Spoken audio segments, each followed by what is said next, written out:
Então vamos lá, gurizada. Na página 20 do material de vocês estão as equações de primeiro grau. Estamos falando aqui de equações a uma única variável. Vamos trabalhar aí com x normalmente, né?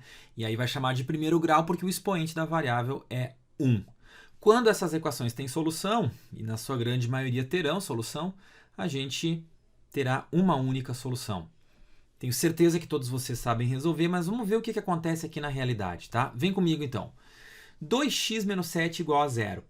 A ideia aqui é isolar a variável, né? Então, o que a gente faz com essa equação? Tudo que a gente fizer de um lado, a gente tem que repetir do outro. Então, a gente vai somar 7 unidades na esquerda e somar 7 unidades na direita. Com isso, o que vai acontecer? Aqui sobrou 2x e no outro lado ficou 7. Depois, o próximo passo é dividir toda a equação por 2. Obviamente, para que tenhamos apenas x de um lado e aí, claro, o outro lado ficou 7 meios, tá? Se a gente estiver trabalhando com o conjunto dos números reais, maravilha, esse é o conjunto solução, 7 meios. Notem, se o conjunto universo fosse, por exemplo, o conjunto dos naturais, isso aí não seria uma resposta e a gente teria que dizer que o conjunto solução era vazio, tá? Então é muito importante saber qual é o conjunto universo que a gente está trabalhando. A título desses exemplos aqui, a gente vai ficar no conjunto dos reais, tá legal? Vamos para o próximo exemplo aí. Tá, agora eu já vou começar a usar aquilo que a gente, de praxe, usa para executar essas equações. Ou seja, quando a gente leva um elemento para o outro membro, ou seja, para o outro lado da igualdade, a gente inverte a operação. Se ele é uma soma, a gente manda ele como uma subtração. Se ele é um cara que está multiplicando, a gente vai mandar ele dividindo, né? Se ele está dividindo, a gente vai mandar para o outro lado multiplicando.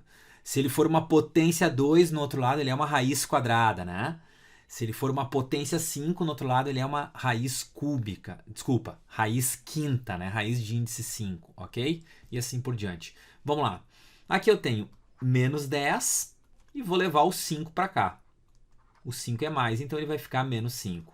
Do lado direito a gente tem 7x e aquele 5x eu vou levar para cá, menos 5x. Portanto, 7x menos 5x vai dar 2x e menos 10 com menos 5 é menos 15. Aí o 2 é um multiplicador, ele vai para o outro lado dividindo. Então, x igual a menos 15 meios no conjunto dos reais. Esta é a solução. Próxima questão. Olha só, pessoal. Aqui a gente poderia fazer o MMC de toda a equação, mas assim, ó, por que não multiplicar toda ela por 3? Que tal pensar assim? O que vocês acham?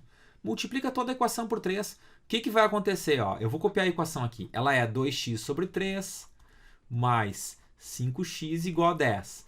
Quando eu multiplico toda ela por 3, então eu multiplico esse elemento por 3, eu multiplico esse elemento por 3 e multiplico esse elemento por 3. Por que eu escolhi o 3? Não é suficiente para cancelar o denominador? Claro que é. Olha o que sobra. 2x mais 15x igual a 30. Tá? Então, considerem isso de multiplicar a equação por um número se esse número for favorável, né? Se esse número for suficiente para cancelar o denominador de uma fração. Aí tu não tem mais fração no meio do caminho, né?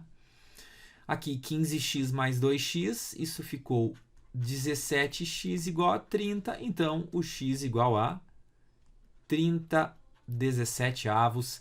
Esse é o conjunto solução. Vamos mais uma aí. Olha aí. Que tal multiplicar toda essa equação aí por um número? Qual é o número legal? Cara, o número legal é o MMC, né? Mínimo múltiplo comum. Quem é o MMC aí?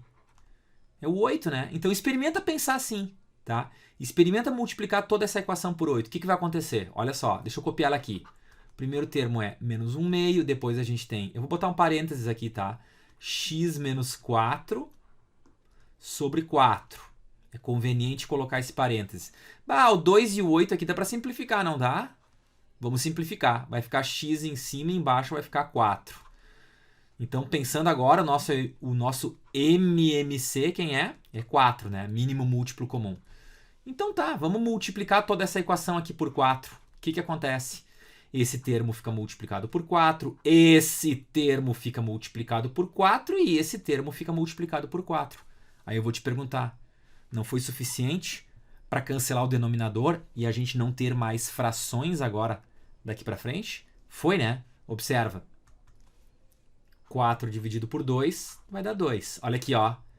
4 dividido por 4 deu 1, né? Então ficou esse menos, cuidado, esse menos está na frente do parênteses, tá? Por isso é importante colocar aquele parênteses para tu veres que o menos ali influencia em todo mundo que está ali no numerador, né? O 4 com 4 cancelou, sobrou x. Olha aí como é que ficou a sequência. 2, aqui vai ficar menos x mais 4, né? Igual a x, tá? É essa influência aqui, né? Eu vou passar esse menos x para o outro lado, ele vai ficar mais x, né? E aqui é o 4 mais 2, 6, portanto, 6 igual a 2x. E lendo de trás para frente, né? A gente tem x igual a 6 dividido por 2, né? Ou seja, x igual a 3. Tá, pessoal?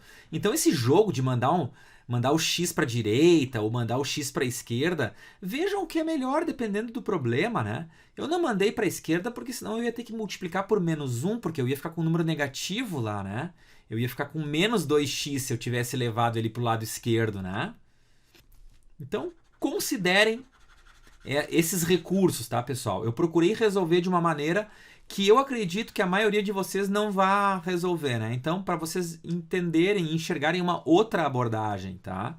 E aí, com essa nova abordagem, mais a abordagem de vocês, talvez vocês cheguem numa técnica ideal aí, né?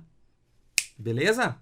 Então, isso aí foi um pouquinho aí das equações do primeiro grau. Vocês têm mais exercícios pela frente. Bom trabalho!